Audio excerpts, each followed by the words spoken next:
And so, though Jim is retiring, going out to pasture, he calls it, we present this gift as a token of our continuing friendship and esteem.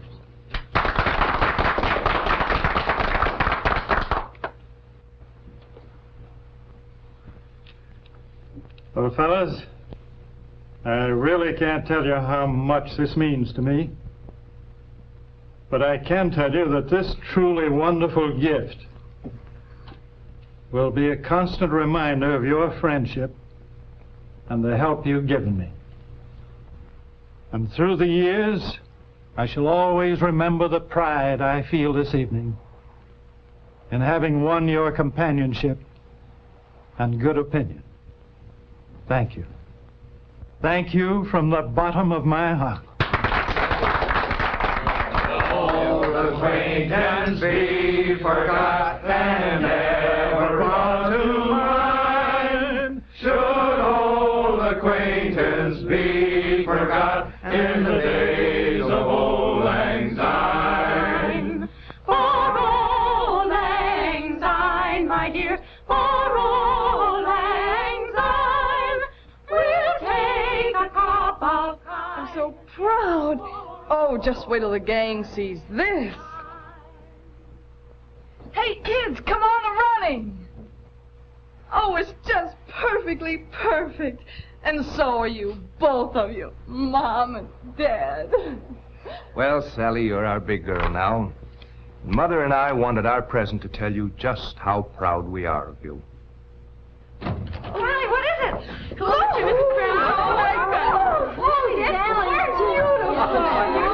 I could go in chemistry twice for something like that.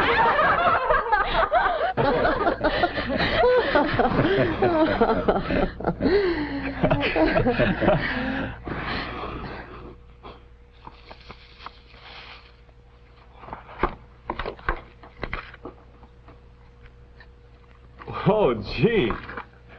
Last but not least. Oh, isn't it wonderful? Gee, thanks, Dad. It sure is a beauty, and the best, too. Maybe I can get places now on time, and that'll be something. Yep, that'll be something, all right, if you do. Huh? I guess I was like that, too, when I was your age.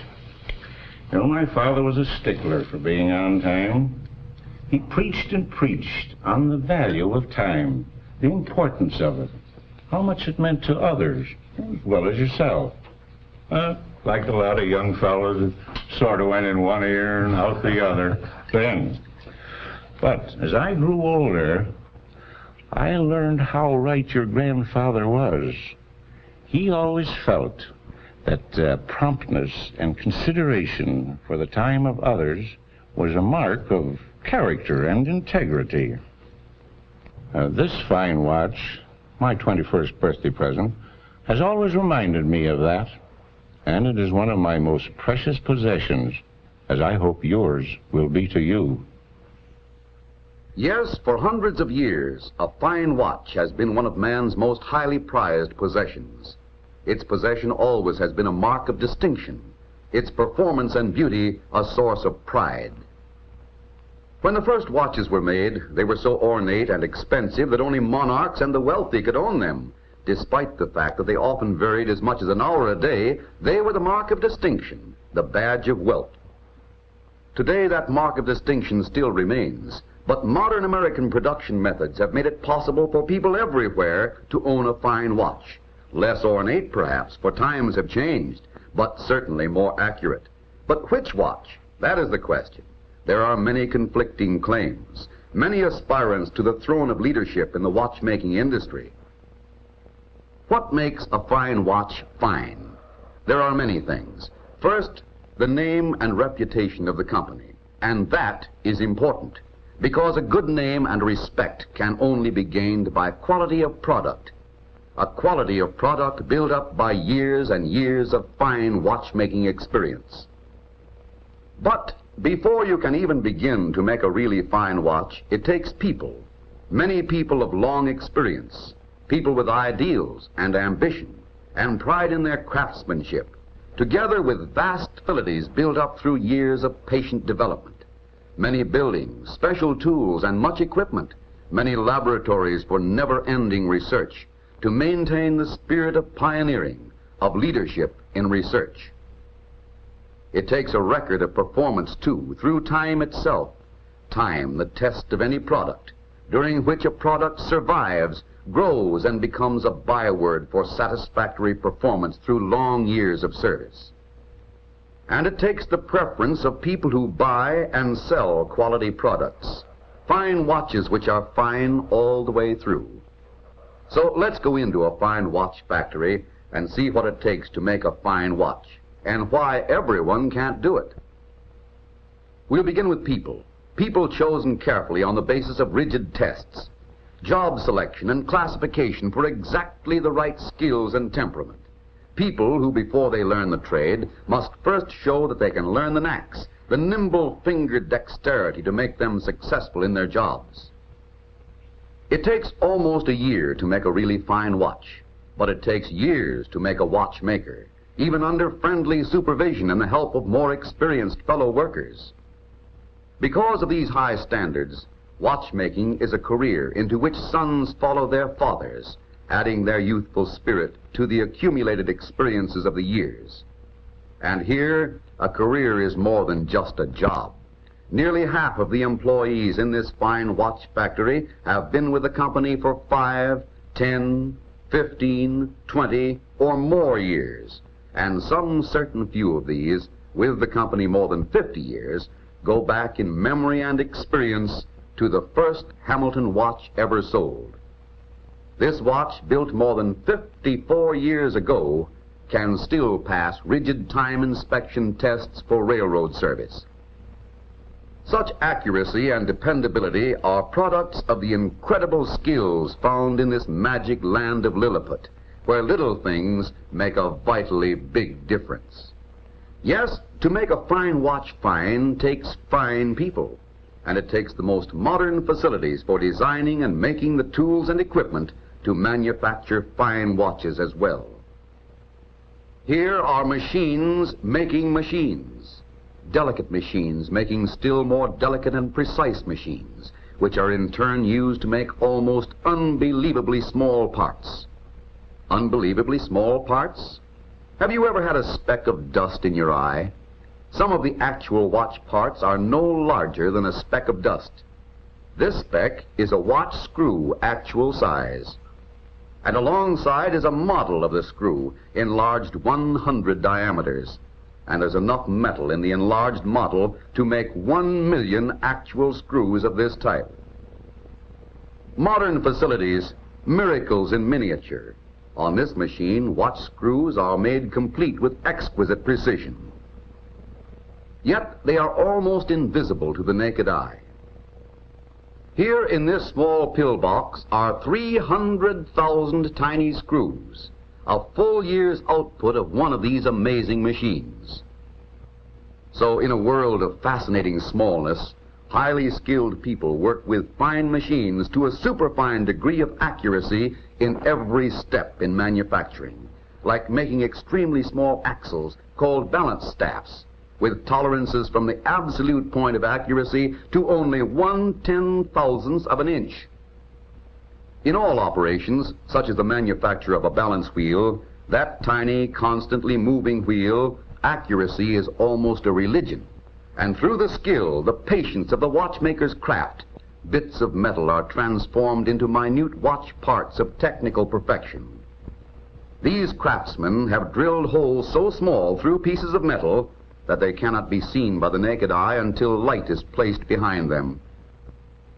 And just to keep in practice, a technician recently drilled a hole in a hair, his way of demonstrating the type of minute operation without which the manufacture of really accurate small timepieces would be impossible.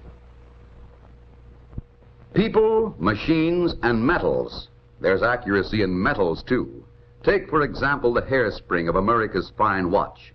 Here is the beating heart, pulsing 5 times each second, controlling the operation of the balance wheel and determining the accuracy of the watch. Although it is called a hairspring, it is sometimes only 1/5 as thick as a human hair. and because of its small size and the job it has to do, it must be as nearly perfect as human skill can make it. In this steel mill, materials are weighed to split fractions of an ounce on scales that can weigh an eyelash, can weigh a fingerprint. In the making of metal for this hairspring, it takes careful control of the ingredients and careful control of the heat and a lot of patience and know-how. The exclusive alloy known as Allenvar Extra is produced by this miniature steel mill in 10-pound ingots, only 2 pounds of which are actually used. Without Allenvar Extra, the amazing and record-shattering performance of Hamilton marine chronometers and other wartime pieces would never have been achieved. It is now used in all watches made by this company. When you are making the finest hairsprings in the world, you watch that raw material like an incubator baby. A half-ton a year total output and only 25 pounds of that usable. Steel alloy, much more precious than gold, ounce for ounce, when it's made into hairsprings. A pound of Allenvar Extra hairsprings would be worth nearly $1 million. Although it does its part to make a fine watch fine, finished alloy is only a raw material.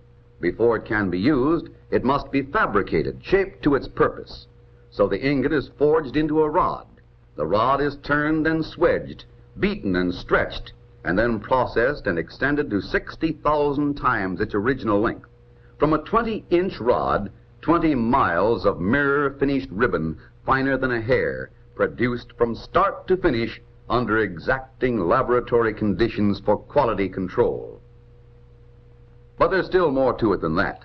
The flattened ribbon of wire is precisely coiled, permanently set by heat into its final spiral shape, and then through incredibly delicate operations installed on the balance assembly. Did we say that the hairspring is the heart of time? Did we say that the accuracy of a really fine watch is determined to a large degree by the accuracy of its tiny hairspring and balance wheel? Only in this factory will you see this machine, an amazing electronic vibrator, a machine that measures with microscopic precision the exact length of hairspring needed to make the completed watch a really accurate fine watch. By testing no more than the hairspring and balance wheel, with no other gears, springs, nor any of the other vital watch parts, this machine can yet tell with almost absolute precision how fast or slow a watch will run before it is assembled.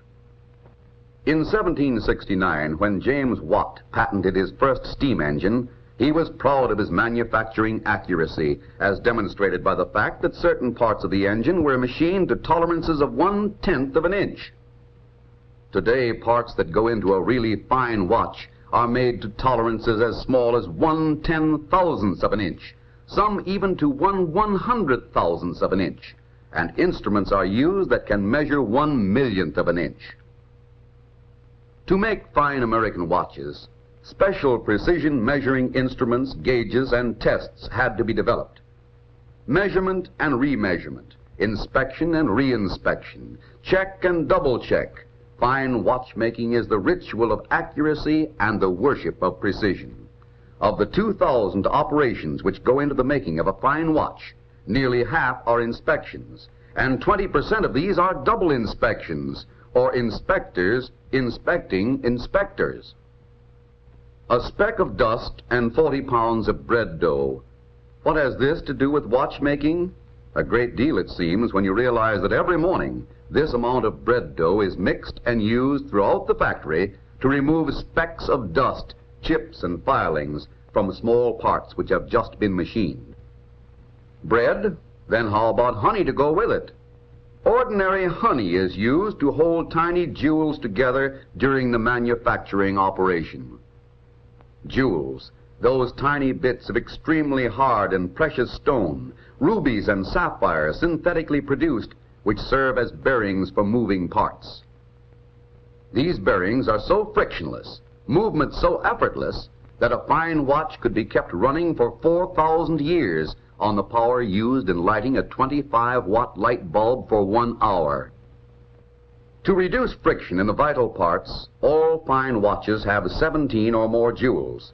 This is the minimum number. More jewels can be used in watches, but it is important to understand that 17 or more jewels do not necessarily make a watch fine, that the measure of a good watch lies not alone in the number of jewels it may have, but in the attention that is given to every detail in the design, planning, manufacture, finishing, and assembly of every part that goes into a watch. Friction is the bugaboo of all machinery. In a fine watch, it is avoided like the plague. Oil is a friction fighter, so the watch oil to fight friction and prevent wear must be the finest of the fine. Here in miniature scale is a complete oil refinery producing what is probably the world's finest watch oil. A single flask like this is enough to lubricate 500,000 watches, and yet most of this precious lubricant, which costs about $6,000 a gallon, is thrown away because it is delivered drop by drop to the watch assemblers. Then it is kept clean and fresh by a delivery schedule in which every 2 hours the leftovers are carefully wiped away and replaced. It takes nearly 9 months to complete the 2,000 operations that go into the making of a really fine watch, but it takes nearly 2 years from the time a new watch movement is conceived to the delivery of the first production unit. During this time, more than 100,000 man-hours of design, careful engineering, and specialized skills go into the development of the new movement and the precision tools and equipment needed to build it. Here are watches that were never made. That is, after time and money went into their development, they were never put into production because they didn't measure up to the standards which make America's fine watch. To make a fine watch fine takes many laboratories. Laboratories for testing old and new materials, laboratories for the control of quality, laboratories where heat and extreme cold answer critical questions, where metals are twisted and torn apart, laboratories where the answers to scientific problems are found on machines and measuring instruments that can see the invisible or can weigh a pencil mark. Laboratories where the highest development of nearly every science known to man plays a part in the production of a really fine watch. And research is an endless task. Almost since the beginning of time, man has been asking the question, what time is it? Here the question is, what time really is it?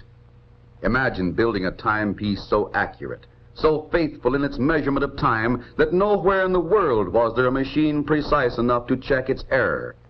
This is what happened when the famous Hamilton marine chronometer was produced for our Navy during the war. To check this chronometer, built in mass production in defiance of watchmaking tradition, the electronic comparator was developed for the Naval Observatory to show variations measured in 1/200th of a second. And the time microscope, forerunner of all rapid timing devices used today, is so precise that it reduces measurements which used to take days to less than half a minute. This magic lantern, the time projector, helps check the accuracy of tiny watches which have no second hands, enlarging the minute hand on a screen so that otherwise imperceptible movements can be accurately measured. Yes, it takes some of the world's most precise scientific measuring instruments to make sure that a fine watch is really fine. With the work of many hands, American production methods are making it possible for people in all walks of life to own fine watches. American craftsmanship, with American men and women, with the wisdom of experience working alongside the eager spirit of American youth, with patience and skill and pioneering enthusiasm, all these produce the finest watches that human ingenuity can design. You can tell a man or woman by the watch he or she wears. People know that the possession of a fine watch is a mark of distinction. And fine jewelers everywhere know the story behind a fine watch, the inside story that makes the vital difference, for they hear the words of praise and of satisfaction, or the words of complaint and regret. Even more today than in days of old, a fine watch is a precious possession and a highly prized gift. Few other gifts are so appropriate, so long-lasting, so much a source of pride to both giver and recipient, and few possessions serve with such usefulness as that modern miracle in miniature, that lifelong friend and faithful servant, your watch. your fine watch. And that's what makes a fine watch really fine, all the way through.